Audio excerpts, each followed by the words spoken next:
That was a splash. Hey, guess what? We're having an amazing show. Glad you guys can be here. Be right back.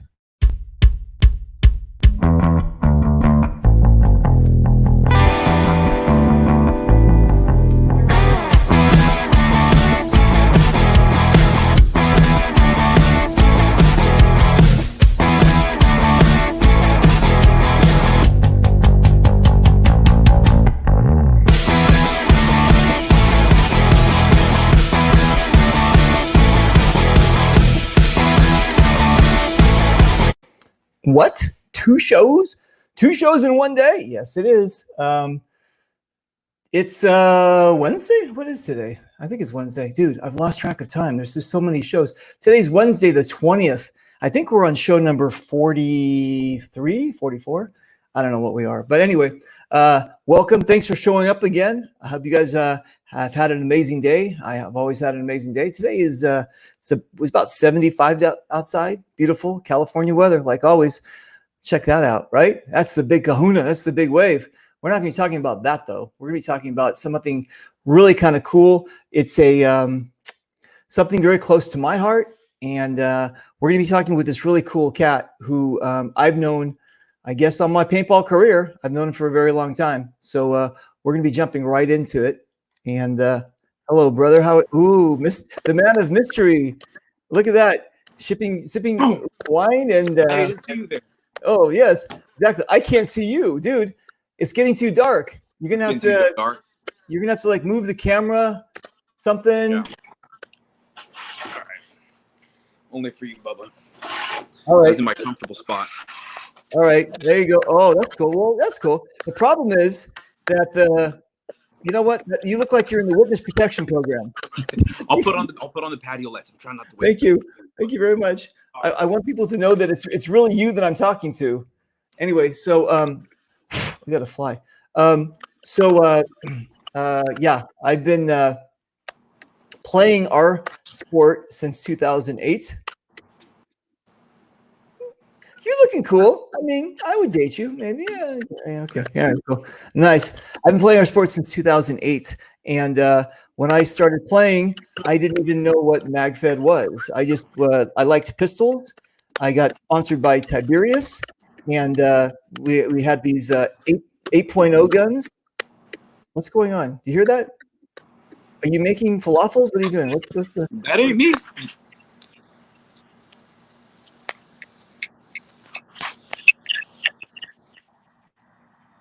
I'm with you. And so I said, I was just playing with, uh-oh, we got some feedback. Turn it down or put your headset in. I was playing with pistols, and I was playing MagFed. I guess I didn't call it that. I just called it, I had 2 magazines on my guns, and that's it. Then I got sponsored by Tippmann, and I started using the TPXs, and again, but I never looked at it as a thing other than just pistols. I was just using pistols, and MagFed really wasn't this was 2008, 2009. So it really kind of wasn't what you guys now think about MagFed. There was, people were showing up actually with, they used to call it Milsim, or no, that was it. There was they used to call, there was like Woods Ball, there was Speedball, then there was like, something. I think maybe Milsim. Limited ammo, Milsim. Well, no. This was before. There wasn't even attack caps. It was basically just guns that looked like they should be mag-fed, but they weren't. They just had like a big, bulky thing on the thing. And then I said, "Oh, those, those kind of look cool." I just kept on playing. I just kept on doing my thing. And then these other guns, and actually Rap 4. I remember I was at Hollywood Sports. I have a video of this. And it was 2011, 12, something like that. Rap 4, KT, he came out with some kind of, it looked like an M16. And he came up to me and he goes, "Hey, can we take a video of you shooting this?" And I'm shooting it. This is before I was like Reaper. I was just like shooting it. Yeah, it's really cool. And I was like, this is revolutionary. This has got a mag underneath it. And this is like, it's light, it's cool, it looks really badass. And then from there, things just started to explode. So I started playing in Hollywood Sports 2008. I've been playing there basically ever since. And then I started to find out about FC Village. And when I think when I went to SC Village, I might have bumped into you. I don't know if it was Hollywood Sports. I don't know how. HSP, I believe. Hollywood Sports, right? It was HSP. What year do you think that was? Where you and I met? Yeah. I think that was probably 2013. That was All Gabe right. Casillas in the his mag games, or was prior to that? I was playing walk-ons. Oh, right. You're right. It could have been Gabe's MagFed games, right? I think it was his. Okay, so Or Conserve and Conquer. There were also those limited ammo games, like in Right. 2012. but it was limited ammo, right? It wasn't really like a MagFed per se. It was, yeah, they had It was Conserve and Conquer, most Right. likely. It was Conserve and Conquer, one of those limited ammo games. Right. And yeah, and then we became friends. And then there was, again, there really wasn't kind of what we know today as far as that is concerned. It was kind of more of a loose confederation of people who all kind of like dress the same. And I'm stuck. Don't worry about it. I'll get unstuck pretty soon. Anyway, the loose configuration of people that were playing with milsim looking kind of stuff. And it started kind of building. But before we get too far into that, are you sure that's mine? I'm going to put you on mute. Are you sure that's mine?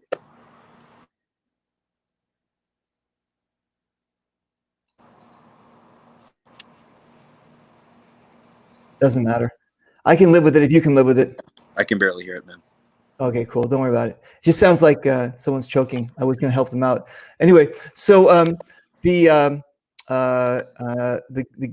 games kind of like went from that. I mean, I'm guessing kind of if you want to think about it, you and I were kind of like at the beginning stages of this whole thing, and you guys maybe had more of a vision, and mine was just like playing. I was like, oh, I'm just playing. I mean, yes and no. I mean, I think we all kind of found it organically in our own way in terms of in terms of the organized teams that later formed or organized events at that point in time. It was kind of interesting because you had all of these different companies coming out with different new MagFed products, and they were very crude. Remember, if you weren't using the Tip-X or the TAC-8 or T8-1 T8 pistol platform, later to follow were those wonky round collar 20 round T68 mags, and we were all figuring out the viability of different platforms at that point. And then right around 2012, I think it was Paintball Extravaganza 11 or 12, you start seeing like all these different companies coming out with new things. It wasn't just the variation of the TAC mark, right? All these companies kind of splintered off from like essentially one rifle platform or a project per se. But you saw a lot of competition coming in the market, and which I think brought a lot of players into that genre, and myself included. I've been playing, I think the first time I played was like 1994. I was coming home from basketball camp with a friend, and he stopped off at some indoor field in San Jose with his brothers, like, hey, let's go play. That's the first time I tried it. Right. And so other things. But later on, I think it was the milsim platforms, or rather the MagFed platforms, that brought me back into MagFed. I've been playing hopper ball for a while, and then I was drawn to the accuracy that you had someone, if you really dedicated yourself to the craft, you could become a very lethal player using first strike rounds. And at that time, very few players were using it. So I think some people were drawn to it because of that. Right. We see kind of this renaissance. I don't want to overstate it either. It's not really a renaissance, but lack of a better term, you see a lot of emergence from different people who wanted to become involved and use that type of thing. And I think it was inevitable that people were going to start teams, build friendships, develop bonds in the community. And I think that's kind of led us to where we are today. Nice. So you guys, that's pretty much a basic history, and we'll see you later. Bye-bye. No, no, that's kind of, that's the introductory statement. That's kind of it in a nutshell, but we're going to go in deeper in there. But so Jeff and I have known each other way back, like way back. Before, I mean, I got my name in 2008, Reaper, whatever, Reaper. But it wasn't what you guys think of today. It was just I was just a regular Joe. I was just playing, kind of whatever. And so actually, Tony Brock was just reminded me of something. We created something called Reaper's Black Hearts. And What up, Reaper's Black, Gizmo? yeah, it was a Reaper's Black Hearts was actually a maybe one of the first teams I kind of created or something. And what we did was it was all pistols, I believe, and it was all 8.0s or something like that. And we had a we were competing. We were playing in tournament, or in like the Woods Ball tournament thing and everything I created. But so it kind of goes back a long ways. But here's the deal. Every time I'd ask this guy a question, he'd go, I don't know. I don't know. I don't know. No, ask somebody else. No, he's always been great. He's always been a great guy, and he's always been there to. You don't hear it. Always been there to provide guidance. And I think maybe because of the job that the career that he is in, is almost like, I guess you'd say, guidance counselor.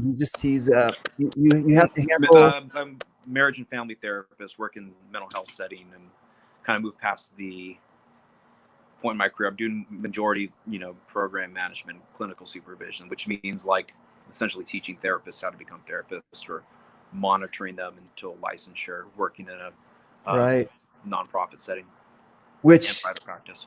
Which, pardon the pun, takes a lot of patience. Yes, and so, dude, we're losing you, dude. I look like I'm an angel, and you look like the devil.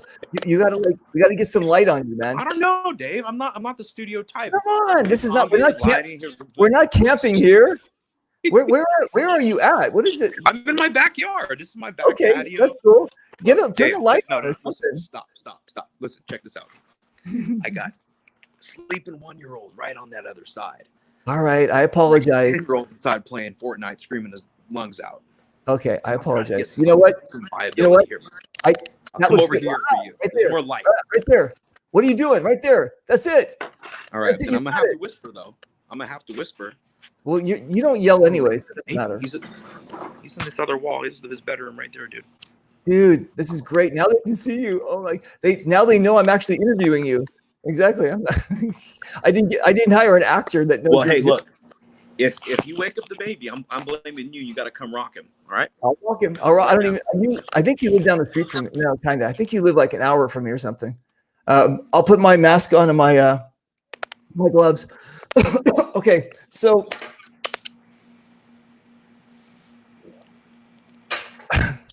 Get my wine. Just get my wine. Go ahead, David. Okay. If I were to look up Chudnofsky in the dictionary, I think it would come up like either Chinese or Japanese. Am I correct? I don't think we were taken over by China or Japan. Exactly. How did you? I know your history, but I want other people to know it too. The name.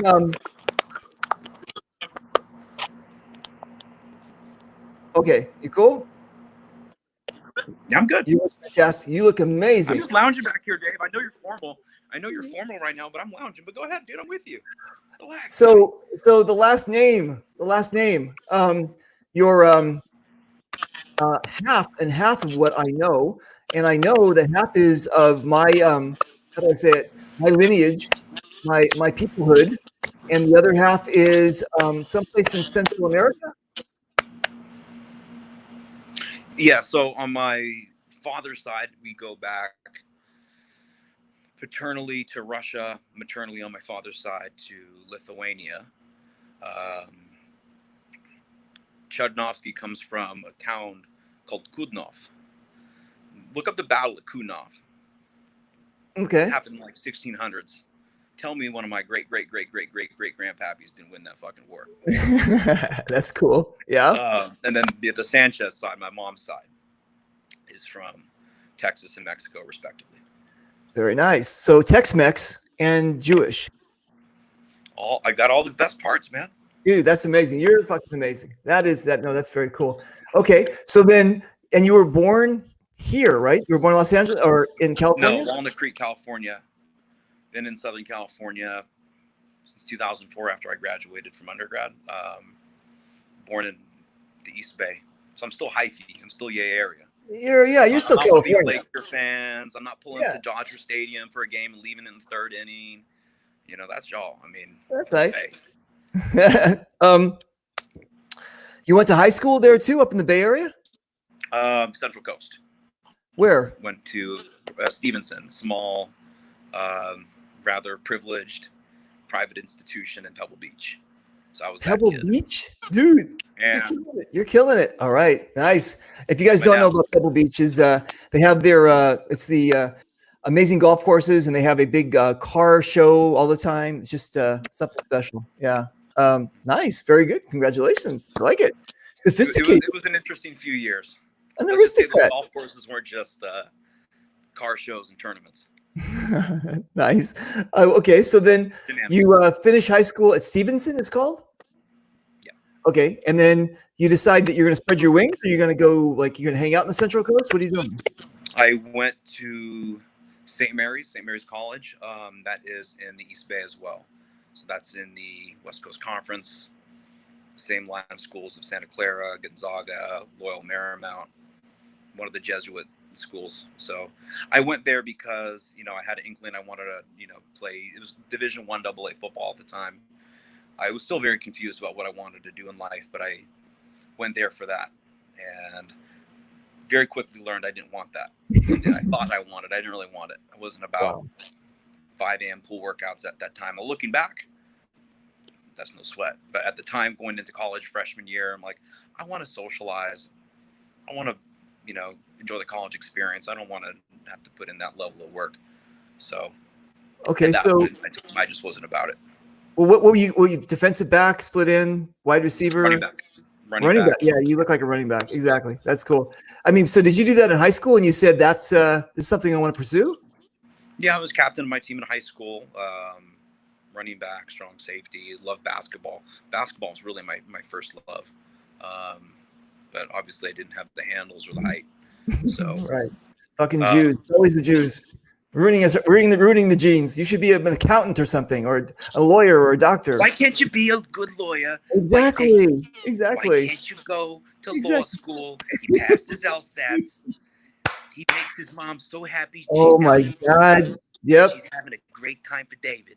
There you go. Exactly. So no, that's cool. So no, okay. So you go there, and were you on a scholarship, or you just No, it was walk on. You just walked on? Division I AA.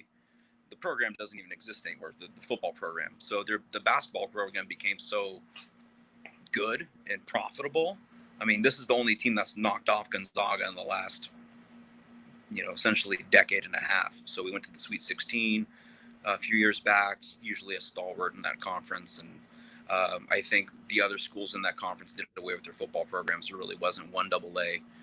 There, you know, with the Pac-12 being what it is, or Pac-10 at the time, you know, the one AA programs kind of went the way of Division II, and they just decided with Title IX, we're going to put all that money into basketball and the other sports, and pretty good move on their part, actually. Damn. Okay, so what about all these football players? They just disappeared? They got kicked out? No, I mean, a lot of them graduated knowing that the last year, and for those who really wanted to play, they could transfer out the next year. NCAA would allow for that. So nice. I actually went through a period of, like, I would call it an adjustment, a little mild depression after I quit. I'm like, I don't know why I quit. Like, that's not my character. Right. That's not who I am. It was a phase in life. I just was not, like, my head wasn't screwed on straight. My heart wasn't in it. But I still had the bug to play something and hit something. So I played club lacrosse for St. Mary's, and that was a wonderful experience. A lot of great people I met, people I would still call to this day my family. Later played for Team USA West. It was a club team that went to Japan and played the friendship games in Japan. Wow. Went to Beijing University of Sport to teach Chinese college kids how to play lacrosse. So I was not the best lacrosse player. I was a great athlete who had footwork. So playing defensive back as well. It's like stick a 6-foot defense pole in my hand and no one's getting by me.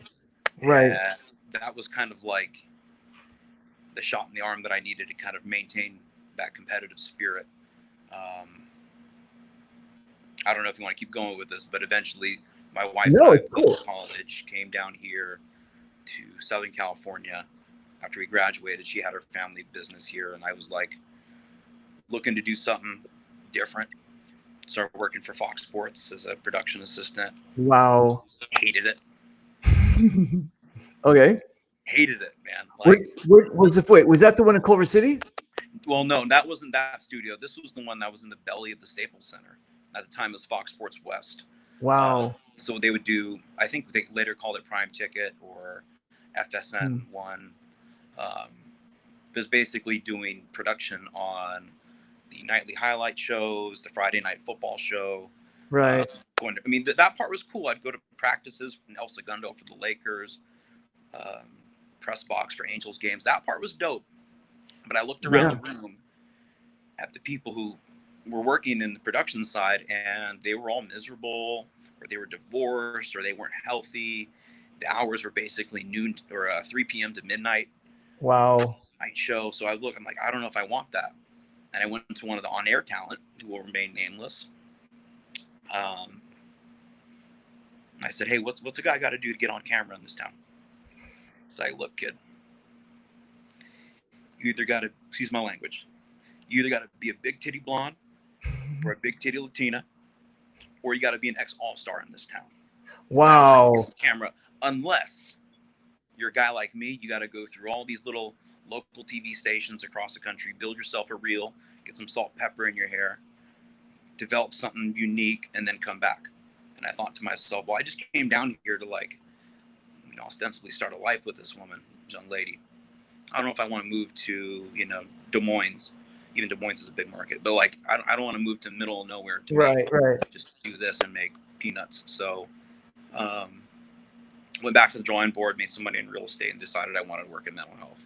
So, cool, dude. Many years later, here we are. Dude, that's crazy. Now, where did you guys meet? Oh God, look at you, man. Someone did their homework. Yeah, we met. Yeah, you are Nardwar. I swear, you know more than he does. For those who don't know, look up Nardwar. You guys will look him up after the show. Nardwar. All right. So we met. So we were, I think, in the same building sophomore year, just passing glances and whatnot. She's sending me texts right now. No, I did not clean the sink and countertops. I'm doing David's show. Yeah. So about a year later, I think it was junior year in college, we had the same class. It was seminar, like Greek mythology or something along those lines. The professor wanted to have class outside on the quad that day on campus. A beautiful day. The sun was pretty high in the sky at that point, midday. And I just saw this pretty girl sitting in my class directly across from me. The sun is just beating her in the eyes. Wow. And I had a red, it was a Boston Red Sox visor or something. I had a visor, a golf type visor, and I just put it on her head real smooth, like, hey, you might want to put this on your head. It's not your eyes. And yeah, almost 18 years later, we have 2 kids, a mortgage, and a dog. And look at you, right, dude? Equity. We're good, man. We're blessed. Dude, listen. That's one of the big things I know about you is how well you love your family. This is I had a bunch of people on the show who are of faith. They always say that it's it's religion, then family, and then whatever. And I don't know. I think that you flip it. I think that you're family first. Yeah, absolutely. Yeah, absolutely. That's the feeling I've always gotten from you. Now, let me ask you a question. Are you going to Halloween as a newbie? Is that what's happening here? Dude, as a noob? Yeah, it looks like you're dressing as a newbie for you to go to Halloween. That was total newbie, dude. You nailed that, dude. You're good, David. Look at you. I mean, is it 2010? Yeah. So but what I'm saying is, was this actually your gear, or were you trying to pretend to be a newbie? I was that dude. And I think many of you done it. I just did it like at 30 years old or 29 or whatever. But yeah, man, I had my my noob vest, my noob helmet. Yeah. And yeah. and a pod. I've never seen one of those on you. Yeah, a pod. Look at my son though. Pull that back up. Look at that UPS outfit. So he knew he was getting toys. This, before Amazon started blowing up. The brown truck would pull up. Yeah. Cardboard box would get out, bigger than him. He Yeah. always knew something was good about that. So that's why that year he wanted to be the UPS man. Nice, dude. That's cool. And so then you progressively they just like connected. This is Alcatraz? Yeah, in the back. That's not, dude. You're pulling some. Look at this, gems out of the woodwork, David. This is look how happy you are. This is fantastic, right? This You know what that spot? That's maybe a few feet behind it, towards that little fence. Yeah. That's actually the spot where I proposed to my wife. Erin. Dude, that's so cool. Yeah, we went back there on our 2017, our 9-year anniversary. We went up, took Noah, San Francisco, great trip. One of the happiest periods of my life. Really? Dude, that's awesome. You are, again, very connected to the family and to, this is a great picture. I like this one, and there's another picture I'm going to bring up soon, but I really love this picture. That was you better tell me that's your son, not just some kid. That's your son. No, you can see his face. He's just, that's it. You got the genes, right? I mean, that's amazing. What? Look at that. Huh? That is fantastic. That was last year, actually. Going to really? SD has 50 cal walk-on groups now. So before, when he was younger, I think you probably remember some of those earlier Splat Ninjas. Remember, shout out the Splat Ninjas, by the way. Yeah, remember that? I remember Splat Ninja. Low velocity, 50 cal, getting little kids in there. Get the kids in. Yeah, so those, to that notion, I know Michael Don Elgin and the Samurai and the people involved with that, it takes a lot to put on a game. Especially when you're teaching little kids who are running around the park squishing paintballs. So, exactly. In lieu of actually having to do private groups now like that, SC Village has walk-ons. So sometimes my son will be like, "Hey, can we go snap shoot on some newbies?" I'm like, "Let's go."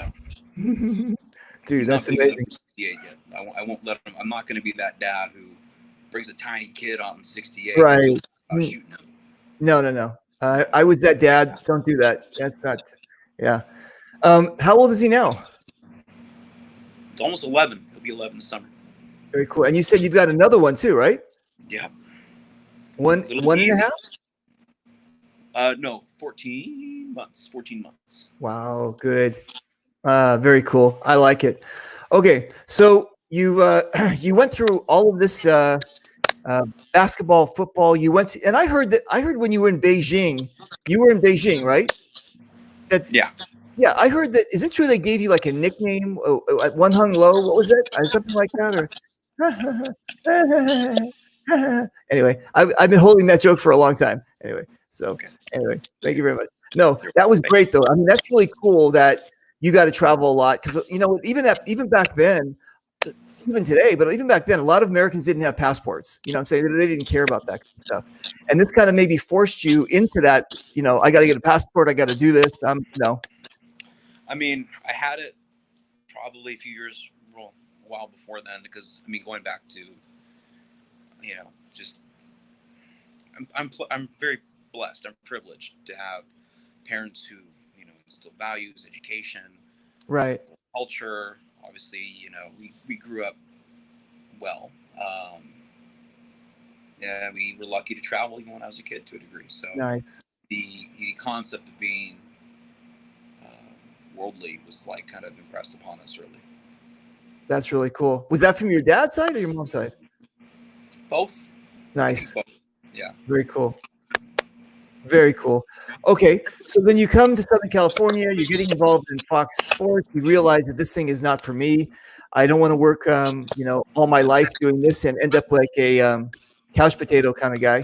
And then but you mentioned that you've been playing though way before MagFed though. I would say not way before MagFed. I think I started picking it up around 2009, 2010. So okay. Not too long before that picture, that corny Halloween costume that I was wearing. I was that couch. I was becoming that couch potato. Having your first kid, really kind of making different moves in my career, trying to figure out how to be a man. You're not a man when you're 18. No. I think it was 26, 27 when we had Noah, along those lines. So I was kind of falling into that couch potato. I didn't have a father figure. I had a dad bod, right, as they say. Yeah. Yeah. So, I know. I've got the same one. You know, so that's kind of what brought me into paintball. I had a neighbor who played at the time. Oh, really? Neighbor was playing and said, "Here, I have some old." He gave me an old Spider Electra, Tippmann 98, that whole thing. Right. And actually, going back to your very first question tonight, found NAGFed as a result of it. So hang on a second. So the early, what is it, 2010, 11, something like that. Did you go to Hollywood Sports for the first time? Was that you like in your area? SC was closer. I went to HSP a few times. Yeah. But SC was closer. SC's about, without traffic on a Sunday, Saturday morning, 20, 25 minutes. Okay. So here's the question I ask all the time. We're married. Excuse me. We're married, kids. The wife is the wife's brain is in a different stratosphere as ours. She's nesting. She's looking at the future. She's looking at growing this package that's been created. And then all of a sudden we come across this thing called paintball. And this thing called paintball is that's a long stuck. I've been stuck for a long time there. Look at that. Yeah. There, I'm broken. This thing called paintball comes around and it grabs us by the, no pun intended, balls. And it says to some people, "You're coming with me. I'm going to be the new mistress." And then for others, they say like, "Yeah, I don't like it." And for the ones that it becomes our mistress kind of thing, we have this family crisis. We have this thing that we want to go play every weekend. We want, we're chasing the dragon. You know what I'm saying? We're like, this is like this thing. So did the wife, was she cool with it? Or is she like, I got 2 kids now. What? So you know how they say, like, when someone dies or when there's a loss or a change, the things called the stages of grief. Yeah. I think you just kind of described the various phases. So like you have different, I think when your significant other understands it's important to you, it's a good hobby. Again, I was not the athlete that she first met, and once we had the baby, I was kind of playing video games a lot, staying up late, not having that active lifestyle. And she knows I'm a lion. Like, I need competition. So from that standpoint, she was always like very supportive of that. I think even the time, I mean, it's one thing when, there's not a lot going on. When there's a lot going on, it's a different story. And, I think the other piece is, as a father, you have to be present. Right. And that's the most important thing. There's times where, and I think social media has a big part in this, like finding it's not necessarily about what's going on in the field. It's what's going on in the community, what's going on in these MagFed pages, what's going on with this XYZ. And I think that's where she had to check me at one point, hold me accountable. Like, hey, that's taking your focus. That stuff's great. I want you to play. I want you to be able to do this. But I think at one point, maybe that coupled with, commanding a big game every quarter, it was kind of like, no, dude, you come on, reel it back in. Exactly. These dishes aren't going to do themselves. Right now. Like, we have priorities in raising a family, and that's always going to come number one. So that was really kind of easy to kind of, navigate through. Which it's important. And a lot of people watching, I've heard a lot of people say, paintball caused my divorce, or paintball destroyed my life, or this. Maybe it was on the rocks in the first place. You know what I'm saying? Maybe this was just like the last thing that pushed over the wife and said, enough of this kind of stuff. I think it flows in both directions, husbands and wives. Right. Wives and wives, husbands and husbands, whatever your thing is. Like, Love is a flower, and a flower only grows when there's water and sunshine. Yep. So if you're looking at what does a healthy relationship look like, where you're really engrossed in an activity and a community, and it really kind of captures your attention to that degree. It's cost benefit analysis. The more time you spend in that, that's time you're not spending elsewhere. Right. So exactly. that's kind of how, I agree 100%. Let's see. I've been married since 1988. No, 87. I've been married since 87. I could be your daddy. Anyway, so I've been married since 87. And my wife has had to go through stand-up comedy with me, like all my different things, right? Pursuits, right? Yeah. What's that? The pursuits. The pursuits, right? The guy pursuits, rock climbing, mountain climbing. I mean, everything, all stand-up comedy. When I found paintball, this is the longest time I've been in something. I've been in it for like 2008 till now, and it calmed me down. I found this constant morphine drip that I fell in love with, and it actually, I was off every weekend playing, but it kind of made things balanced for me, and it kind of actually made things better. Like, I was like, I realized the balance. And so just for you guys watching out there, girls watching out there kind of thing too, you got to get that balance. And you can't blame paintball for your demise, or you're like, it's coming from within. This is an amazing thing, amazing community, but it can be a horrible mistress if you just like succumb to it and go, I forget everybody else. Wife's kid, nobody. I'm just playing paintball. No.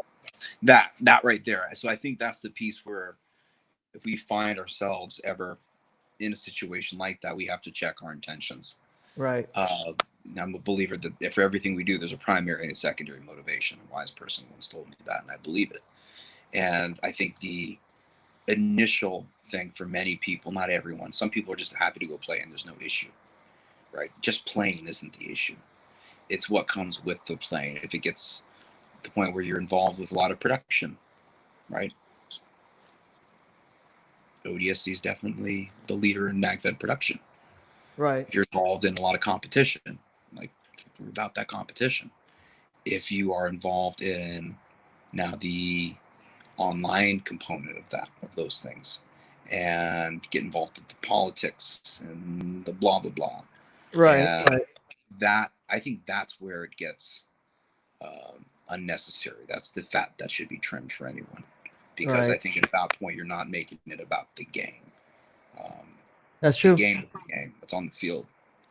And I think for me, it was really important to keep that perspective, or else you kind of lose sight of that. And that's where I think a lot of people do end up having poor relationships, or they become jaded with the game, or not in a good space with it. And so I think it's important that we always make a mindful notion of like, what is it that I'm doing? What am I present? What am I present with? Right. Yeah, exactly. The community is amazing. The game is amazing. And again, forgive me, Dave. I'm sorry, Dave. I'm going to get a cell phone charger. I'm going to get my charger real quick. Keep going, buddy. The game is amazing. The community is amazing. But also, the other thing is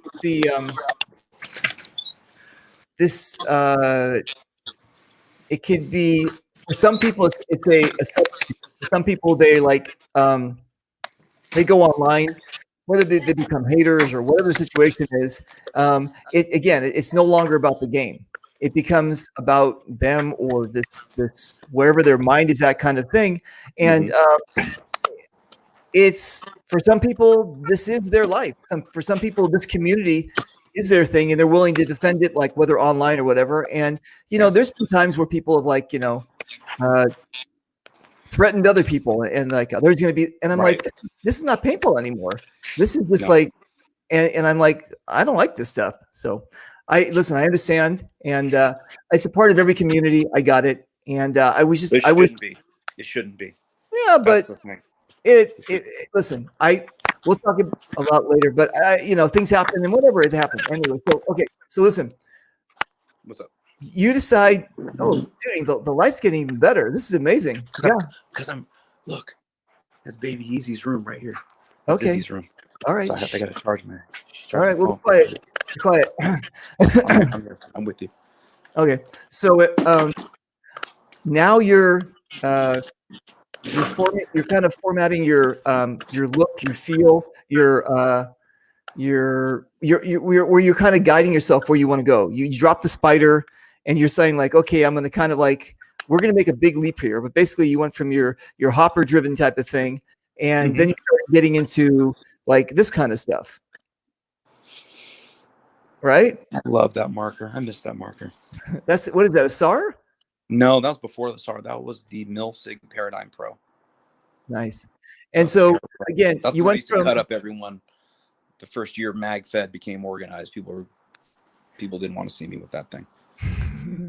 And so you're kind of realizing this is kind of what I want to do. I kind of like MagFed. I kind of like this thing. When did you like when did this happen? When did you meet this cool cat? That right there. Speaking of that marker, that was the Milsig Paradigm Pro. And that right there was a picture that Kusha and I took 2015, maybe. This is a few years, 2014. Yeah. That was a selfie we took for Nelson Lau, one of the managing partners of Milsig at the time. Wow. We took that selfie for his birthday and sent it to Nelson in Taiwan. Nice. Yeah. Nice. And Nelson's a good man. But was it you and Kusha that established the ODSC kind of thing? No, I didn't have a part in that. So prior to that, there was a MilSim team. I think you alluded to like the open class yet MilSim teams. There was one called Savoy 6 at the time. I remember them, yeah. This is right around the time there was limited ammo games going on. I knew those guys. We played a little bit and started getting to know each other. I kind of held off from joining a team at that point. My focus at that time was learning how to be a sniper. Nice. Right. That's why I went to the First Strikes and the Para Pro, because I wanted to actually formulate a craft. I would go and study ballistic calculators. So whack, I know, but no, like it's great. The drop points in the scope, because I wanted to learn how to do that. Right. Because to that point, there's a guy named JJ Ron. Right. People know certain people now on YouTube, and people don't know about JJ Ron. He was the first one who got this can from like Home Depot, put a camcorder in it, put it at the end of the scope at Super Game, like in 2011, 10, just ripping heads. And so I wanted to be like that dude. And ODSC formed later. That was the result of the guys, while all this was happening, Savoy 6, some guys broke off from that and decided to do and those people were no,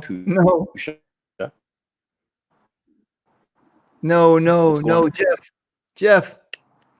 What? Your internet connection. It's unless you're using some kind of special filter that makes you talk like this. Are you cool? Is this better? Kind of. You're kind of like you're kind of freezing up some.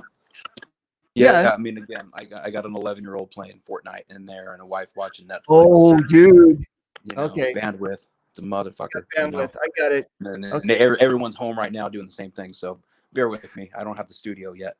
I got it. No worries. But yeah, okay. I was saying Kusha Robbie, Anthony Villa, Steve Lopez, Fermin, a.k.a. Blaze, Lance, Blake, and Joe. Those were the original 7. Okay. Those were the original 7. And while we were prepping for the very first MFOG, while they were, Kush and I had a dialogue going for several months, almost close to a year. And he had the vision for what he wanted the team to be in terms of, formality, all for one, a uniform, an ideology of kind of, really honing in and perpetuating like MagFed play. So he, naturally reached out to me. I was going to set the tryout for the team, and I think it's probably halfway through MagFed or MFOG 1. Like, no, dude, you ain't going to try out. Come on. Welcome to the team. So joined ODSC halfway through MFOG 1. That's cool. Okay, so here we go, right? And is this like a first generation logo, or is this kind of like your logo forever? What is this one? That one was created by one of our members at the time, Sean Hogan, I believe, had a hand in making that. Or was it Steve? Forgive me. Yeah, that was one of the logos we had probably a year or two in. But Nice. our first logo was we were Rap 4's flagship team at the time. It was the Rap 4 ODSC block letters. Nice. Okay, so then let's get some more pictures of you popping up here. We've got this one here. This looks like a SAR. Is that a SAR?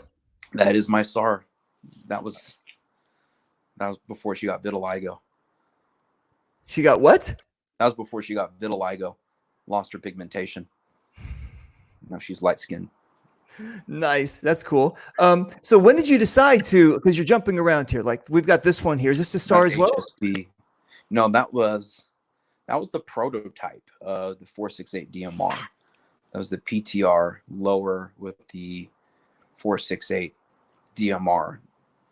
I don't know why they didn't make this the production version. When I look at this, I love this gun. I still have it. I need to fix the trigger, but it was a straight pull bolt. It didn't have this, hook nose thing they got with little swivel. No, this was how they should have made that bolt.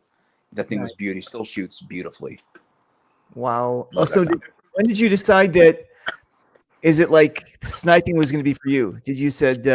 Yeah, when I saw JJ Ron's video at Super Game, learning about what first strikes were, I'm like, oh, okay. Huh, interesting. Tried a few platforms out, T9, some of the earlier Rap 4 stuff with the D-Mags. Everyone was waiting for those D-Mags for a while. It felt like it was never going to come. And to think that was like eight or 9 years ago.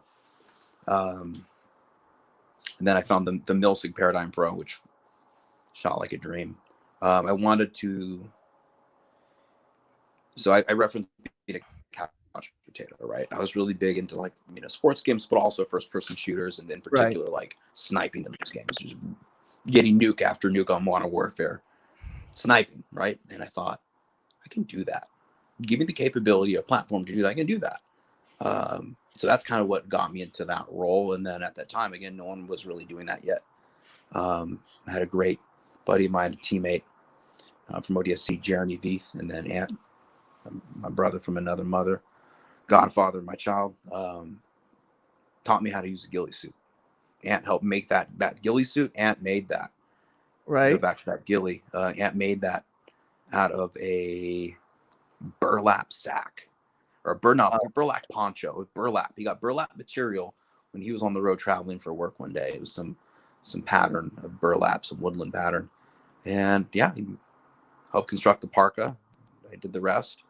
Went up to, I think it was NWAR 3, Operation NWAR 3 or 4. One of those NWARs. I think it's 3.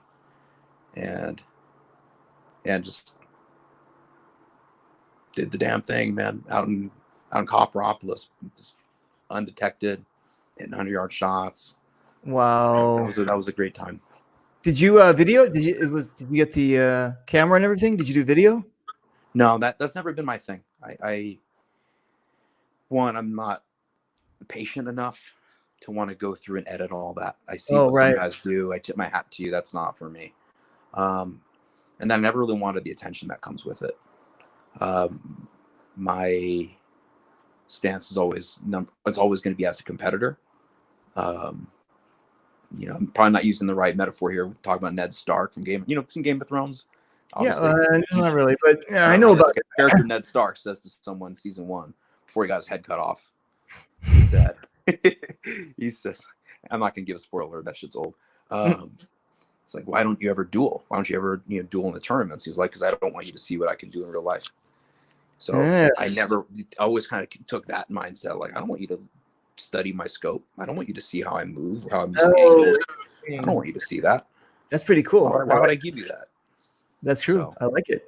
Well, the picture I popped up is you running with your pistol here, and you've got your sniper rifle. So you're pretty mobile here. I mean, I like the way that you work. Yeah, that was one of the MAG games. Gabe Casillas. I remember that day. You remember that day? I think so. I know where that is. I know exactly where that is. You know where And that is? yeah, It was one of those days. It was like so hot. I'll tell you. yeah, Can I tell you a story with that game? I remember that game like it was yesterday. yeah. So it was really hot that day, but it had rained all night and into the morning.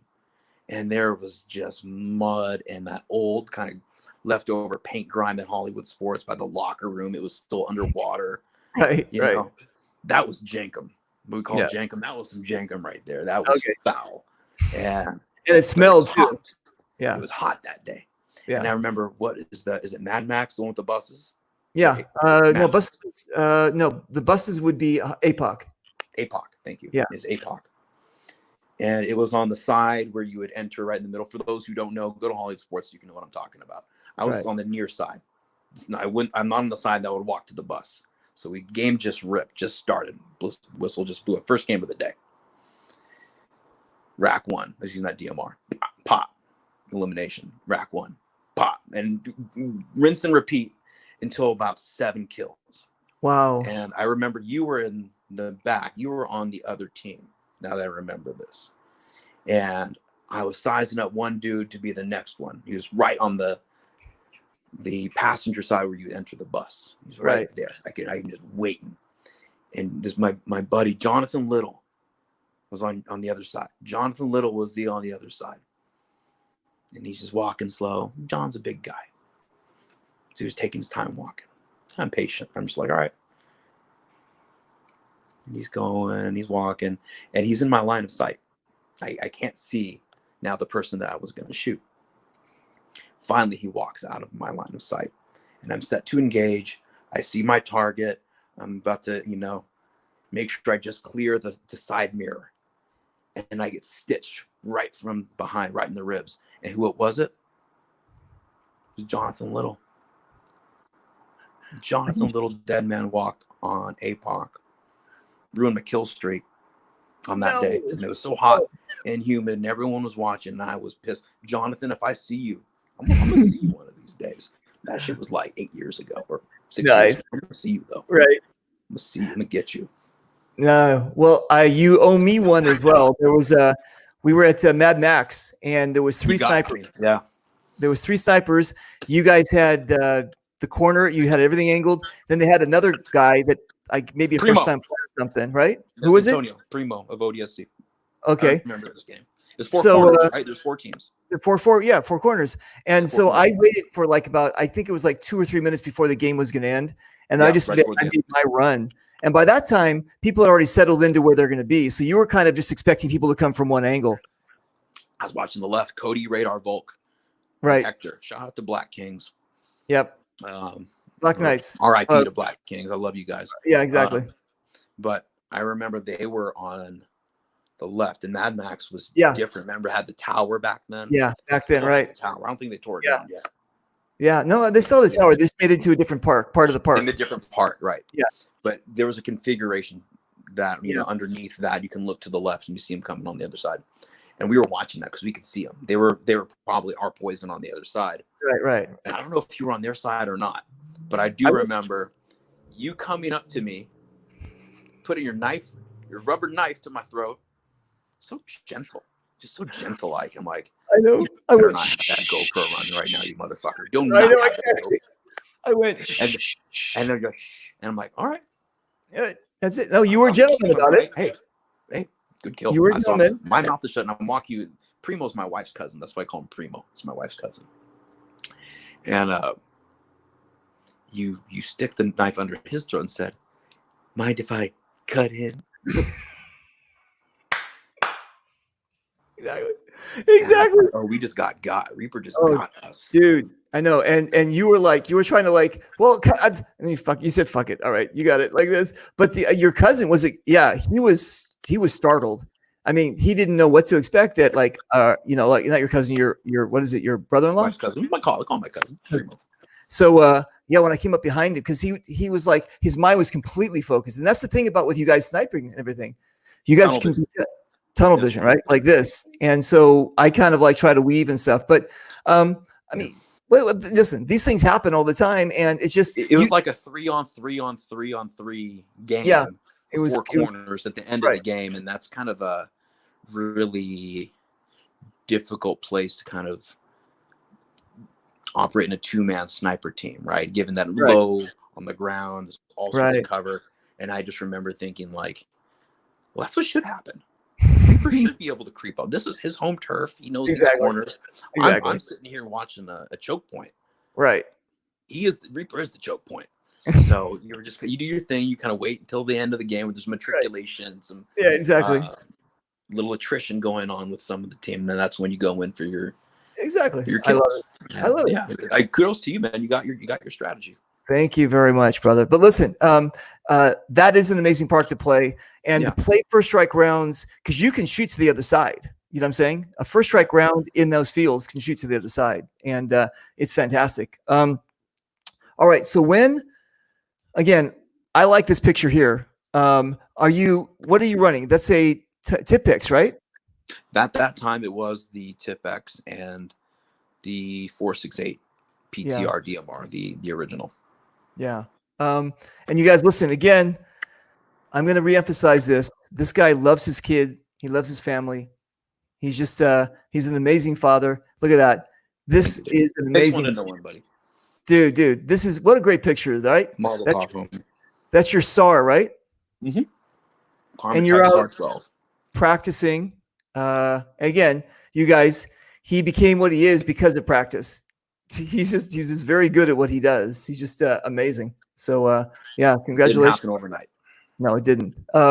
Now, speaking of the first kind of inklings of MagFed and all that kind of stuff, who is this cool cat? Well, I'll tell you what, that's Doug Brown. You know Doug Brown. Lobo, let me tell you something. If I catch you putting bananas on your pancakes, I'm going to smack the shit out you. I'm kidding. Doug Brown's a peaceful man. He a lover, not a fighter. That's Doug Brown. That's Doug Brown. So, Doug Brown, would you say there is a godfather of MagFed? Would you say that there's a father? Yeah. I don't know if there's a singular father. I think that there have been many people who've contributed to many ways, and Omar Macy, KT Tran, obviously Nelson Lau, Cho from Milsig, from Hanma, Doug Brown, later David Williams, people over at early days of Tiberius, obviously Tom Kay. There's a lot of people who kind of put a little bit into what became MagFed. Right. So there's no father. Okay. Godfather? I could see Godfather. I can see that. I would say that if there is anyone, it is Doug. Yeah. I love him. Like he was. What's the connection with Milsig? Was that his company? No, Nelson Lau and Cho over in Taiwan. That's who owned Milsig. Doug Brown was the U.S. distributor of Milsig.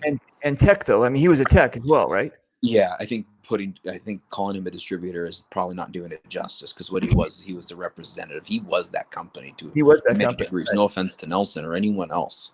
Right. They all had their part, and the reasons why that company was great at that time. But Doug Brown was Milsig to us, and I know the Canadians would probably say the same thing about Evan Henshaw. I know Evan, yeah. Yeah, Doug Brown would be there with his Marlboro Reds, with his can of Pepsi. Lobo, why are you bringing me lukewarm Pepsi? I appreciate the gesture, but it's just lukewarm. How am I supposed to like this? Sorry, Doug. I'm trying to produce Dominion. Jeez, come on, man. Okay, so yeah, man. But you would see him every day with all his tools out on the table, spend his time teching people's markers, and doing it in a way that was personable, charismatic, Southern charm. He would give you shit for bringing your marker in all dirty or for not knowing how to tech it. Right. But he would give you shit in a way that he taught you something. You would walk away from that experience with a great interaction, maybe a story to tell. He was never condescending, never blowing you off because he, saw it was a waste of time. He treated every single person like a customer, even if they didn't buy the gun from him. Even if the gun wasn't even Milsig, he'd tech your shit in the game because he's that cool of a dude. Yeah. Love you, Dougie. Okay, let me do this. Let's jump over to some comments here. Okay. Frank Rodriguez says, when are you going to start the show? No, I'm joking. He didn't say that, but he said, Ivan says hello. Where is Philip calling in from? From Maribel from Quebec. Bonjour, Québécois. Comment allez-vous? And we have Pete Russell. Do you know Pete Russell?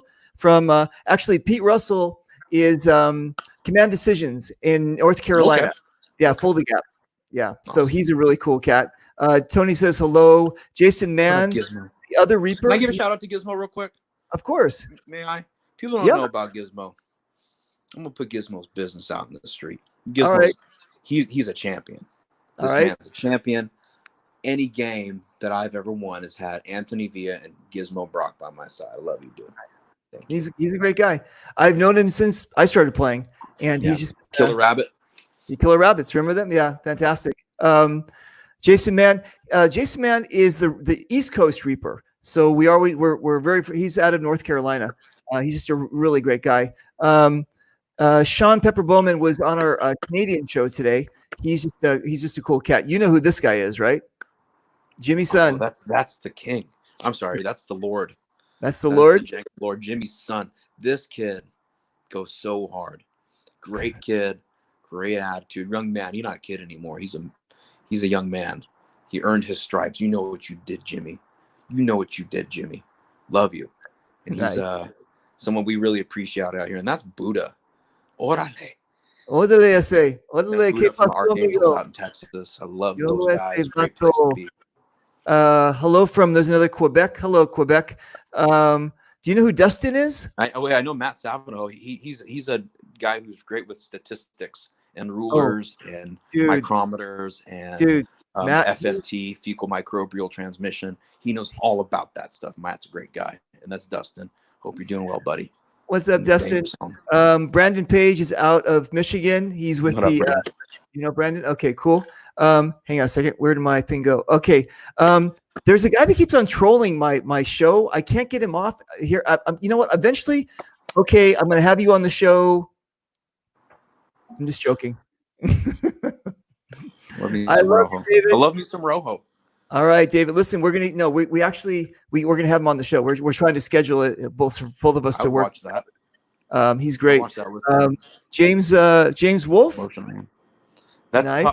That's one of my bastard children. So I have my biological children, Noah and Israel, and then throughout time, ODSC and OD Project rather, we've developed detachments in other states and other regions, and we have a team out in Illinois.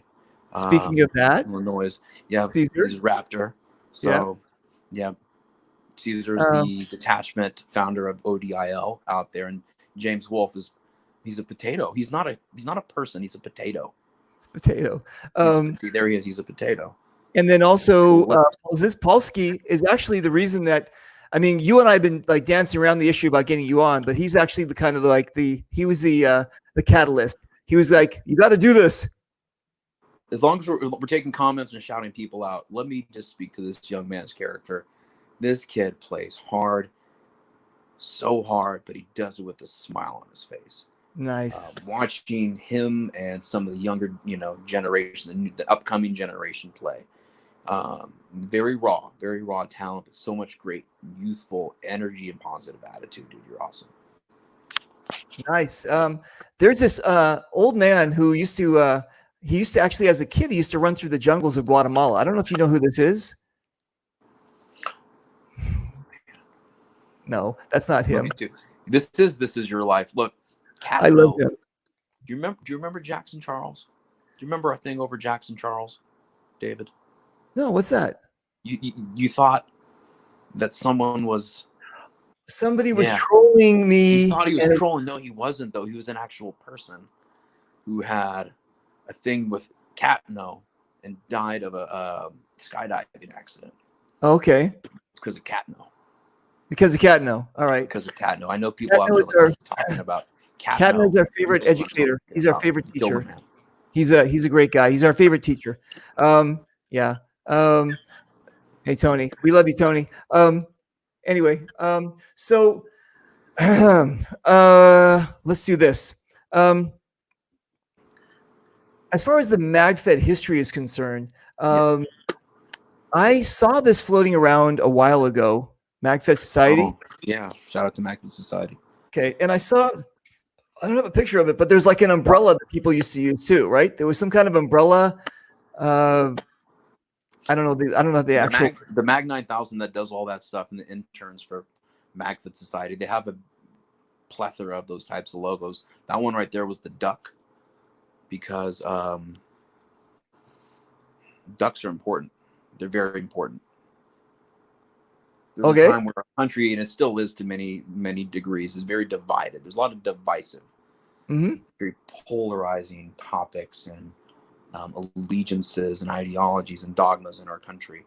And I think people need to stop, left or right, light or dark, doesn't matter. Ducks, give them your attention, because they need peas and frozen vegetables. Bread's okay from time to time, but you don't want to do it. It's not good for them. So please stop what you're doing. Quit your bitching over politics and your identity politics and your fandom over candidates. Come on, get over it. Go feed a duck. I love Canada. All right, go get a duck. All right, here's my question. Would you say that MagFed kind of, the way that we look at it today, was Southern California, was the epicenter, was that kind of, I mean, because that's what I'm hearing. The prideful Southern California to me would say, yeah, but that's not the truth. Okay, what is the truth? So the truth is kind of like going back to the NFL when it first started, right? They had, I think, the original 8 teams, mostly Midwest and East Coast. Like the Chicago Bears is an original franchise. Okay. Right? New York Giants, Detroit Lions, original franchises. 49ers, Raiders, Arizona Cardinals, that shit came later. So what I mean by that is I think we have corners of our country who do different things. And those corners of our country, no matter what the activity, are essentially the representative of the region. So Southern California was starting to become organized. This is, again, credit to Kusha, Anthony, Steve, and the original Brain Trust, which, I joined early on, but the formula was there in terms of having these MFOGs. So that was what helped us have it structured earliest, right? I know Gabe Casillas and Mag also had a game. He did a couple games before ours, right? Right. For us, we had, I would say, a very strong contingency of guys who were willing to do that. But in the East Coast around that same time, I could point to, again, command decisions. I recall Doug Brown, he was there doing Mill Sim with Team Boxer and Berg and all them. So MagFed around 2012 became organized in the Carolinas. And then the Northeast, right around the same time, people were playing MagFed. So MagFed, like you, and I, prior to it formulating to what it is, we were playing with MagFed markers. There were MagFed players pre-existing the community, per se. Right. Okay. The community started when we all kind of linked up. Okay. So was ODSC kind of like the catalyst of all this kind of thing, or were? Yeah. Okay. Yeah, I think so. Because a lot of times, again, things happen, people don't realize it, and then they're like, well, look how stuck I am. Anyway, but what happens is that that was like, I think I'm smelling toast. Hang on a second. So what happens is that these things happen, and then like what just happened with the history of paintball, where they basically John finally just put the whole thing together, and it's been since 1982. Well, basically the way that I looked at MagFed was, again, you and I were playing back before it was what it is, but kind of when ODSC came around, it kind of like consolidated things and kind of said, hey, let's kind of get this. So did they kind of reach out to the people on North Carolina, the East Coast, all that kind of stuff, and say, hey? No, if anything, there's different. So at that time, as I mentioned, we were the flagship team affiliated and sponsored by Route 4. Okay. And right, wrong, or indifferent, there's a lot of different things to be said about Route 4. We all know the moniker. But what they can never take away was the promotion of the game in a way that really conveyed the player's experience, put it that way. So things just kind of happened. So ODSC started the MFOGs, MagFed only games, and Right. page MagFed only games, and coined what an MFOG was. Okay. At the time with Route 4, we're fortunate to work with someone named Patrick Scott, or Patrick P. As I remember, yeah. his government Yeah. name, Patrick. Right. You guys may remember Route 4 did Monday Night Paintball, or had all these player videos. And many of those videos, people don't realize, kind of happened naturally. Because at MFOG 1, that same game, there's this dude, shows up in urban camo, Central American looking guy, shows up in urban camo with this very unique accent, following all of us around with a camera. And my initial thought, whose man's is this? I'm trying to snipe in this bush. Yeah. You know, this is still my tryout per se. I got Anthony Villa, fucking Right. best pound for pound player MagFed's ever seen, trying to take my head off. And this guy's putting a camera in my face with a big orange vest. Who's this guy?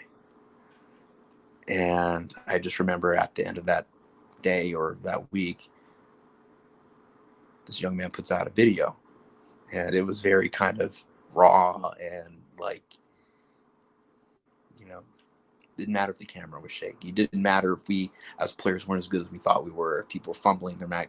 That shit didn't matter. What happened was he started documenting it, and later became known to you guys as Death Element, who's also Vincent Salazar, a member of ODSC. Right. Later became a member of ODSC. And that footage would go up to Route 4. Patrick would take that, make something cool with it, show the people on Monday Night Paintball or whatever Route 4 was doing at the time. Omar Macy, to his credit, was still coming out with variations of new products. So, you know, there was like this little movement that started happening.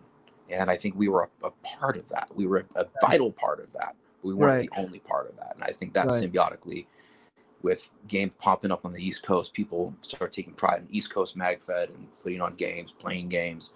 Obviously, there's more of an emergence in social media in terms of what was happening with that niche, the sub-genre of paintball. And people started getting into it. So, yes, we did have a big part to play, but I think a lot of it happened just naturally. Nice. I like it. And you basically created this thing called the ODSC, which is you guys can see it right here. The SC part.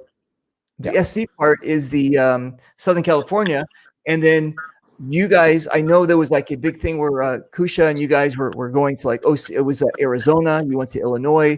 You guys started making these, and it wasn't. You weren't just handing out certificates and saying you guys are now a part of this package. Even if you want to become part of this package, there's this very grueling weekend that you got to go through to actually see if you're going to actually make it into this team. Yeah. So you guys take it very serious. We do and we don't. We do, but at the same time, we don't. I know it's hard to understand.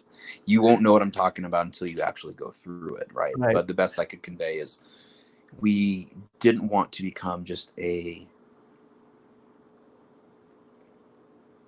we don't want to get big to the point where we didn't know our teammates. We didn't want to get big to the point where we don't know the people rocking your patch in another area of the world. And we wanted to keep the brotherhood aspect that was really kind of smaller and unique. So what we decided, or what Kusha and, you know, some people that he had, you know, entrusted to have as counsel, they would come up with this idea for a tryout, which essentially has some army components and some other components where, you know, there's a cadre system and you have different drills, but it's really not about you hitting targets, man. I don't want to give away too much, but the tryout's not the tryout. Right. The tryout's the tryout. Okay. So we have Northern California, Arizona, Illinois, Montana, Oregon. Yeah, I said Illinois, Arizona. You said Illinois, California, yeah. So those are the boys. Those are my boys. Nice. My brothers and my bastard children. I love it. I love it. Okay, so you guys got together, you started creating this thing, and then you actually are, how do I say this? I always ask this to all my guests on the show, especially in the paintball world, is that we're community based, but we do a lot of things for charity, right? And you guys are not immune to that. You guys get together on Christmas And here we go. We've got actually there's Salazar here in the bottom left-hand side with his. He always had these amazing guns, right? So he's got his shotgun here. Who else? We have Kusha there in the middle. Kusha in the middle. That's Isaiah Z from NorCal. To his right, we have Joe Henson. To his right, we have Anthony Villa, GOAT. So that's David Borboa, SoCal. Mason Silva, SoCal, my brother. Eric Urias, SoCal. Yours truly. You got Lulu, Luis Hernandez. Dude, if you're ever starting a team, he would be like the first or second pick. Wow. If Ant's 1, he's 2, or other way, maybe the other way around, depending on what day of the week or what they have for breakfast. Wow. Lulu's a monster. Lulu's an absolute monster. Nice, After nice. that's another monster on his left, or his right, our left, Matthew Guthrie, SoCal. Right below that is Blaze, one of the founding members, SoCal, and then right back to Vinny. Nice, nice. So you've got Santa Claus hats on for a reason. Yeah. Those are fun times. So you do these toy drives, and there's a picture there with Magfig Pro Shop. But basically, you do these toy drives, obviously around Christmas time, where when you're doing your the MagFed only games, you bring. I think you bring in a toy, you get free entrance, or it has to be a certain. Not the free. I mean that would be great, but it's just not sustainable. You can't get free. That's the thing people don't realize when you're hosting games, especially these are private games. Right. They're organized professionally by people who really we don't want to. We're not professionals, but we are, right? We know how to put the game on, but we're really there to play just like you guys. So it's a service that we're providing. Right. That service can't sustain 100+ people in for free to bring a toy. So what we did instead was raffles, right? Nice. For every toy you bring, you get a raffle. Yeah. Right. The more you bring, you get more raffles, and then you bring in 20 toys. Boy, I'm the one who gives out the tickets every year. I'm Santa Claus. Right. If you're Santa Claus, I'm going to be Santa Claus to you. I'm going to give you bonus tickets, and it becomes a really competitive thing. Shout out to Stephanie Boltes.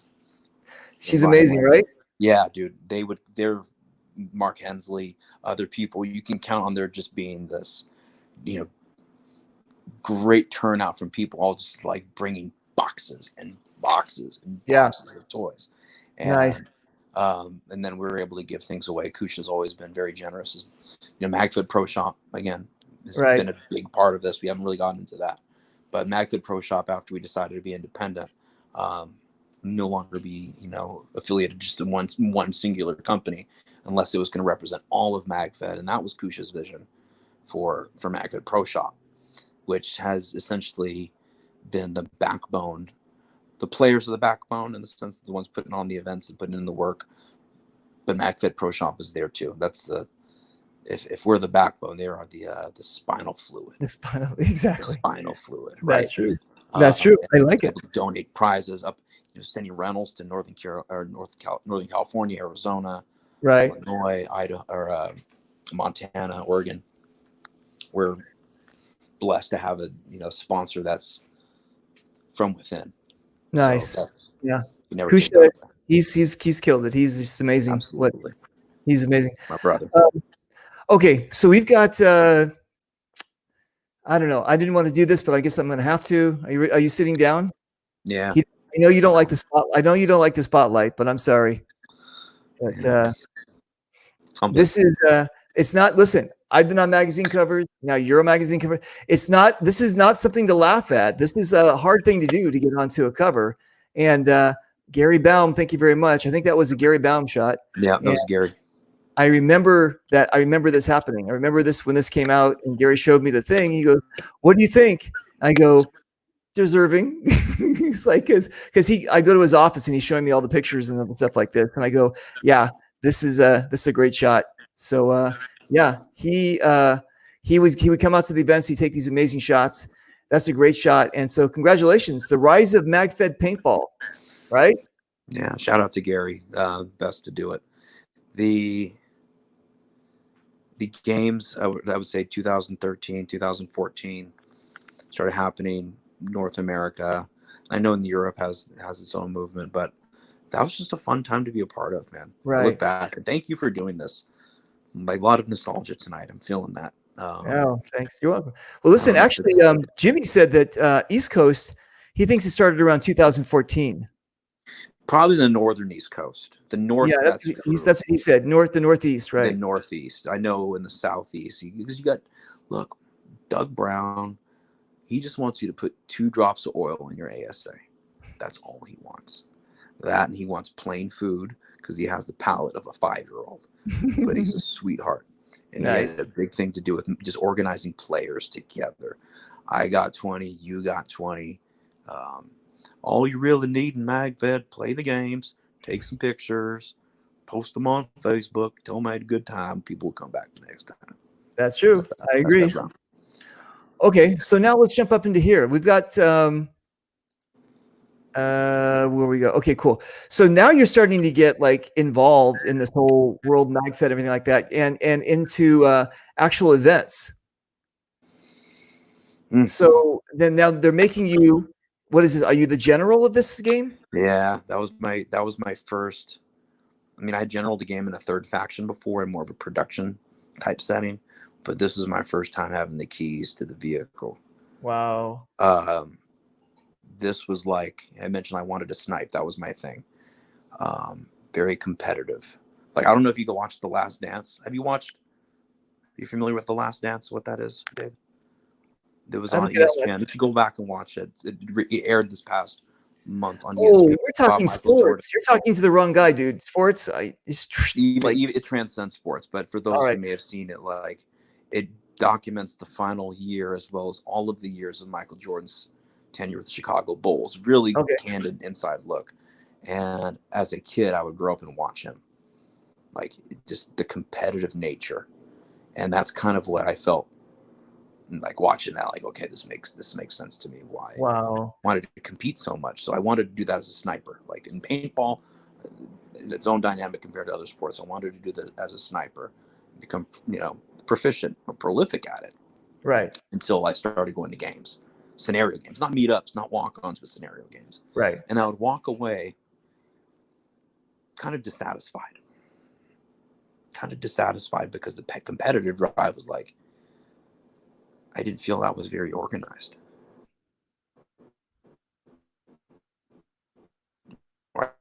I didn't feel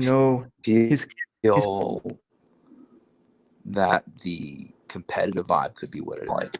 Not trying to be always kind of, like I want this to feel competitive. I got back into this off the couch for a reason.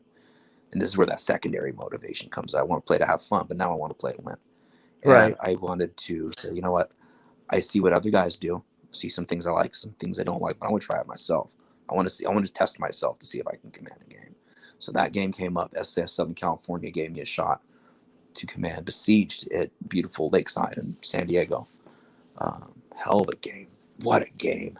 For guys that never put on a game before, and I kid you not. And the people who produced that game, I hope you're listening. That was the best open class game I've ever been to. Wow. That's amazing. That's amazing. Bar none. I've been to most of them. I haven't been to like Fulda and haven't been to some of the ones you guys have gone to in like Canada. But most of the big ones, yeah. Nice. That is cool. This is the best open class game I've ever experienced. You again are getting involved in all of this. Thing. 2016 was a trip, David. Wow, dude, that's amazing. 0 hour. Yeah. Was that the first time you went to the East Coast to play? Yeah. So this is 0 hour 3. I think it was 0 hour 3, I believe. So Blackbeard, Pazzo, D Block, Havish, they reached out to me. They were the producers of the 0 hour series. And Blackbeard in particular was like, hey, I want you to come out and command a game out here. You down? I'm like, all right, I'm down. And I thought, red versus blue. I'm the Russian side, so I would be all cheesy with it, play the Russian bad guy. Right. But I fell in love with that field and that community in the Northeast. I really did. I love how that field was shaped like a football field. It's symmetrical. The gameplay was very fast paced, but it was grueling and grinding in many ways, grinding for inches, competitive, very competitive players on the East Coast. Um, and just the vibe in the community, the vibe in just Albany. It was a great place to play in the Albany area. Fell in love with that event. That year, it was just myself, Vince Conti, as you know, Yeah. Anthony Villa, Death Element, Callista was there. I'm trying to think, Matt Tuttle was there. We had a few, maybe 7, 8 travelers from Southern California, but the only ones from OD were myself and Anthony and Vinny Salazar Conti. Right. And we put in work. We put in so much work. Not going to get into how that game ended because it was a highly controversial ending, but we all know what happened there on that day. If you were there, you know. Jimmy said that's where he met you. He met me there. He was a little boy. He was a wee little lad that day. And Redmond said it was a great game. That was a great game. That was the first year I think it was the first year that the helicopter. We went back 2 more times after that to 0 hour 4 or 0 hour 5. We were unable to make last 0 hour. But the 3 years that we were there, we put it down. Nice. Albany was ours all weekend. We came there. We had a great time. Wonderful community. And it really didn't matter what side you were playing on because we were all vibing together at Warehouse Barbecue or Dino Barbecue. Oh, that's cool. Just having a great time, great experience. And I think that weekend in particular in 2016 was a month after Dominion won. So we had Dominion 1 here and then 0 hour there. And within like maybe a 6-week span, if that. I remember and that really galvanized the community in MagFed. That was the bridge. That was Dominion it? to 0 hour was the bridge. Okay. That was it. That was so 2016 is kind of when everything started to becoming gelled. The cement was kind of drying, and that's when games like events started becoming attractive to travelers from other regions. Right. Nice. That's the year we did Dominion for the first time. I think that was. I think they already had 0 hour the first 2 years. On a smaller scale. Right. I had to get Papi Chulo out there and make that shit pop. No, I'm just kidding. But no, for real, the helicopter, that's what it was. It was the helicopter. It was, the event that Damon and Havish and Pazzo and Blackbeard, they put together what they call the Crucible. Like this shit was a rite of passage. And I'll never forget, this is maybe halfway through day 1, there was a mission to establish. The general had to get to a point on the grid within the certain median to establish a forward operating base. And I just remember there was a helicopter raining down on me, flying pretty low, box mags just dumping. Wow. And I look up and I'm maybe 15 yards from where I need to be. And I threw my gun in the dirt and I just made a run for it. And that was like such a memorable experience, just that chaos that was 0 hour. So the producers of that event, thank you for making that shit cray. That is crazy. Redmond said that was the first travel game for him. Mm-hmm. And Caesar said you made his bell ring. Yeah, sort of. Caesar's my teammate now. At the time, he was not yet OD. Sorry, Bubba. Love you. Hope it's healed by now. Jason is my East Coast Reaper. Yes, Jason, I'm coming to Full the Gap. We love you, Jason. I just had to pop that in there. We have Jimmy said it was a record breaking 600 players. That's a lot of MagFed players. That's great. No, that was crazy. That year was amazing. Crazy. And a little too big. It gets to a point where I think that's eventually MagFed got a little too big. Really? Okay. Yeah, I mean, because you want to be able to have movement on the field. Right. Exactly. But that year, I'm glad there wasn't movement on as much. You had to fight for every inch. We did this event together. This was up north in Sacramento, and it was a very dry weekend, if I recall.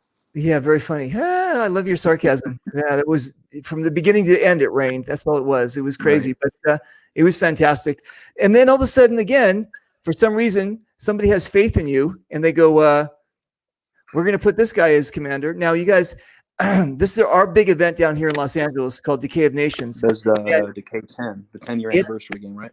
It's hot. Yeah, it's It's a hot game. I mean, this is if they're going to make you general of the game, you can't sit in your car with the air conditioning on, using a radio. I mean, that's you're in the thick of it, and Lobo is in the thick of it when he's playing, and he takes it very serious. I'll show you how serious this guy takes it.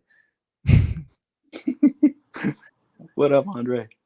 There you go. That's how serious he takes it. He's going to slit the guy's throat. He's going to slit. Poor wolf. What do we got? What is this one? This is zero hour, right? Hour 5. That was the year Matthew Aston, aka Fixer. Shout out to Fixer.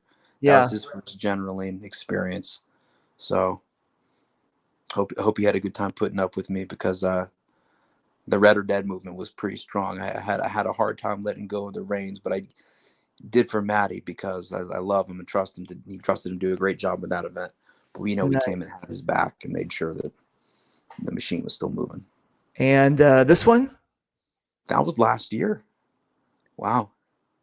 That was Snake Eater in outside of Dallas. Carlos Pagan, MagFed Solutions, put on Snake Eater Oblivion, the final installment, which I hope it's not, but he says it's the final installment to the Snake Eater series. And that was a very, very unique experience and a grind.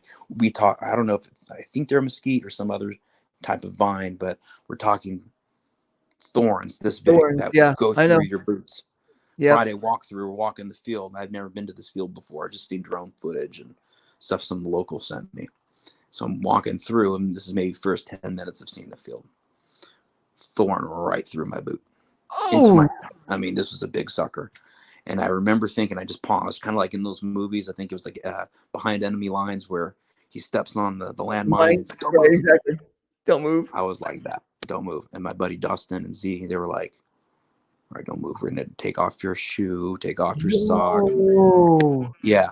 And again, this is commanding game on the walkthrough, 10 minutes into seeing the field after traveling out there. And I thought to myself, okay, Texas, is this an omen? Is this a harbinger for what is to come? You're going to have to do a lot better than this little bitch ass thorn in my foot. You got to bring it. And this field had literally cows and bulls running through the field at certain parts. This is wide open space. Wow. With a paintball field in it. Yeah. Right? So the cows were in the game. They're not going to get in the line of fire, but they know how to get away from it. Right. But on certain boundaries, there were boundaries, and there were cows, and there was grazing going on in some parts of the field. So depending how hard you go, where you go, you're going to come off the field in cow shit. That's crazy. Thorns and cow shit. Wow. You can't top that. And that was my last.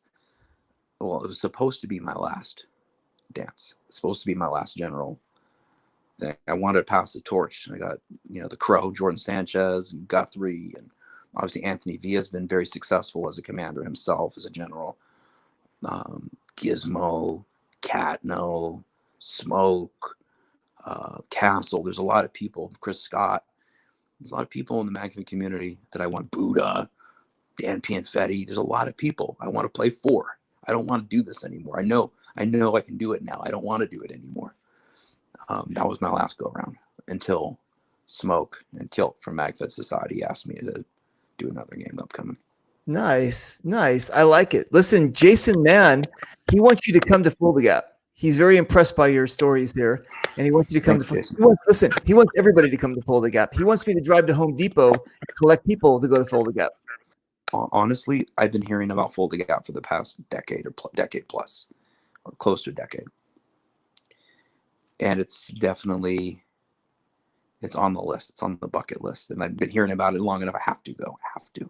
I've heard about Sniper Hill. I've heard about what Steven Ness did back in, was it 2013 or 2014, him and White Feather from The Solution, guys from Dead Man's Hand, Wiki, Steve Usi. There was the moment where they shut down the field. People know it now as Sniper Ridge or Sniper Hill, but it was those guys and a couple others with their SAR-12s and their CCMs cutting everyone in half. These hopper players just didn't have the range on this hillside. So I've heard a lot about it. Dave Williams is a close friend of mine, owner of Karma Tech Engineering, and been trying to get me out there forever. Matthew Aston.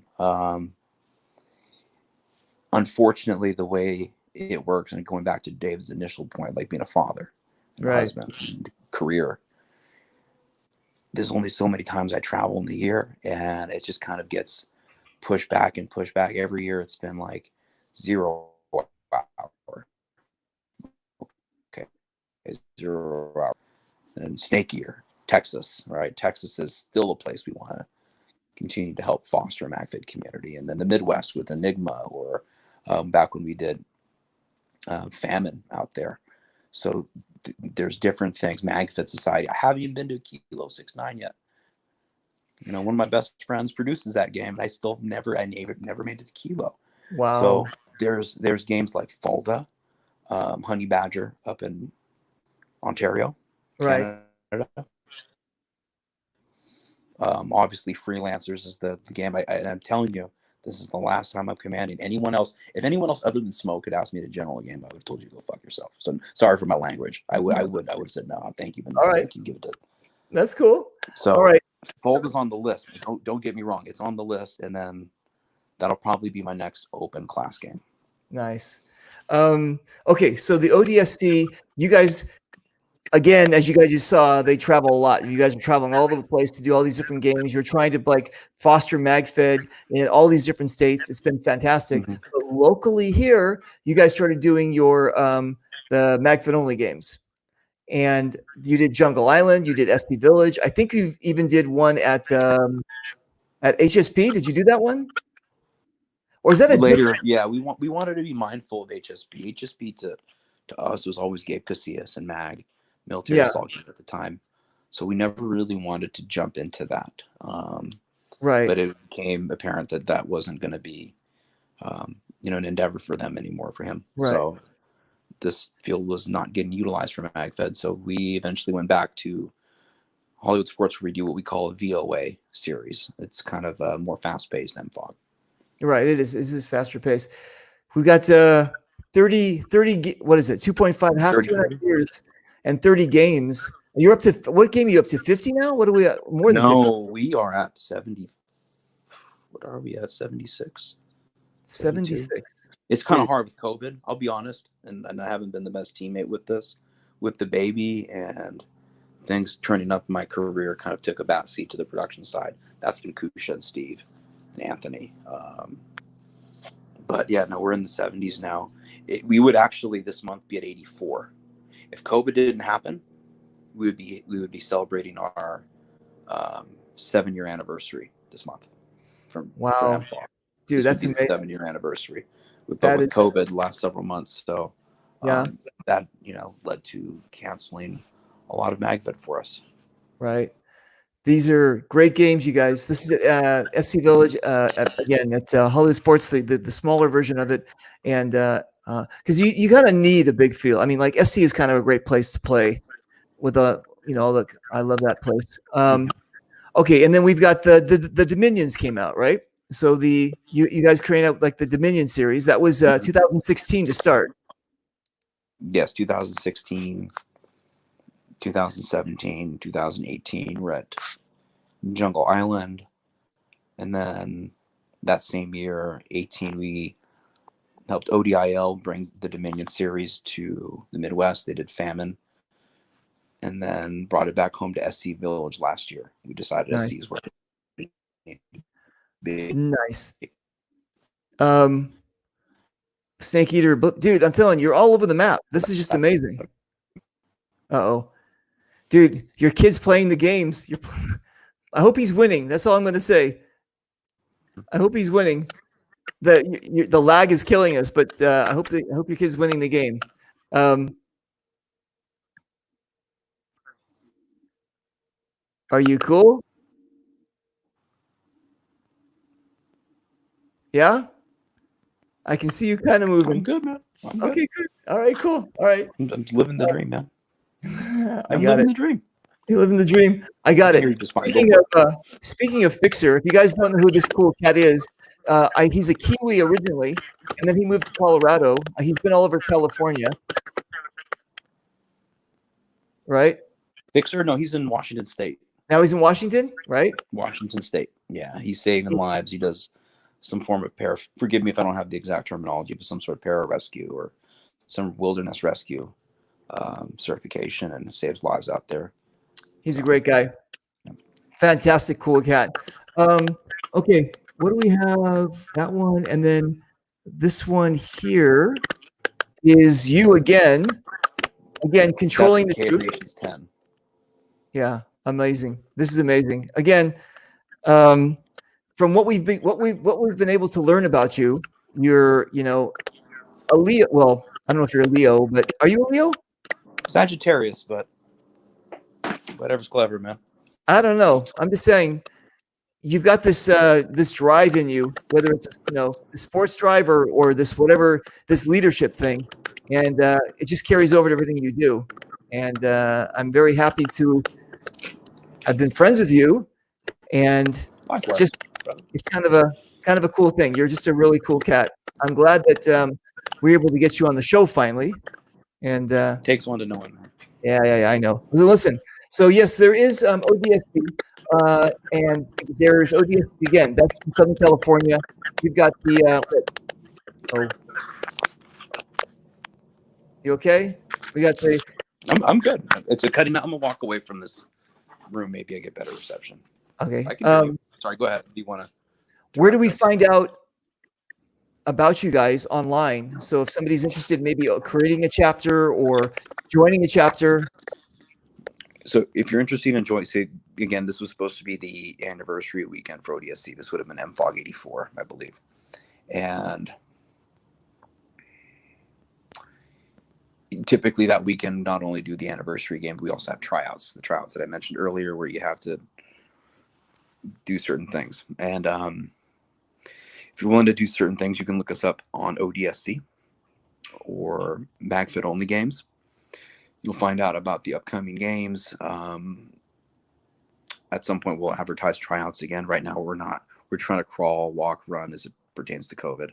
I know people are jumping back out onto the field. We want to make sure that we're doing the right thing, doing it the right way, and being responsible with how we do things, especially for our organization internally. So we're not trying to rush into a Dominion or rush into a tryouts. We want to make sure that we are where we should be, because as competitive and organized as we are, we're not going to half-ass that. So when the time is right, you want to know, look up on ODSC or MagFit only games, and also go to MagFit Pro Shop to look at some gear and support the company that supports us and allows us to put on these games and come to these events.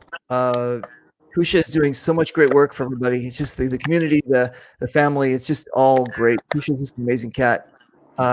Jimmy says that if you go to Fold the Gap, he will personally go with my Calvary. Calvary, you gotta, Jimmy is a mag lord. Jimmy, he's always browning out. Like he is totally shredding the wave, and he's the next generation. He's going to be there at Folda.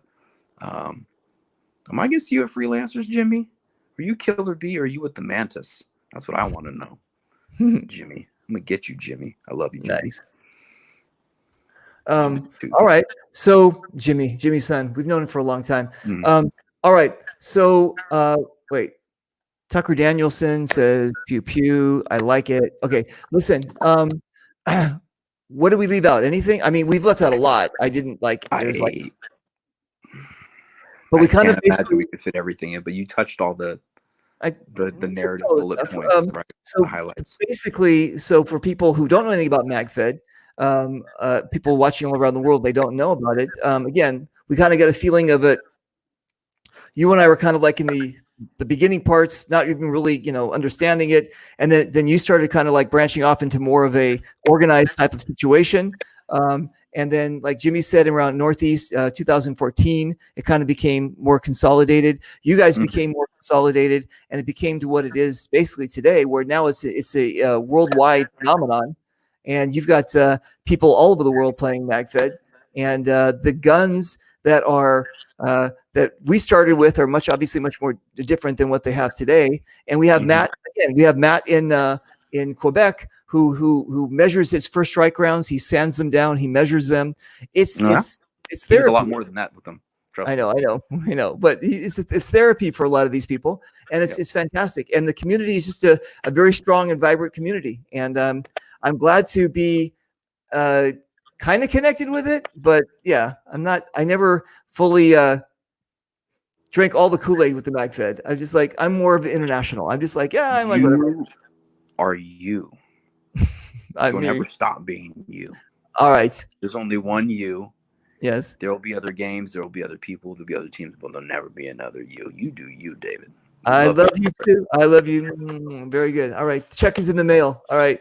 Okay, brother. Listen, I think we did. I think we cover a lot of bases, and I think it's cool. And you guys, listen. I hope you learned something about my guest here, Jeffrey. And I think that I hope you learned something about MagFed too. That was kind of the idea. We have a MagFed show coming up, though. An actual, full on. My show producer just sent me the thing here. When's this MagFed? I think it's gonna be Saturday or Sunday. I'm not sure. There's Leon West. Okay, here we go. It's gonna be Saturday night or Saturday night for me. But okay, so Saturday 5 p.m. Pacific Standard Time.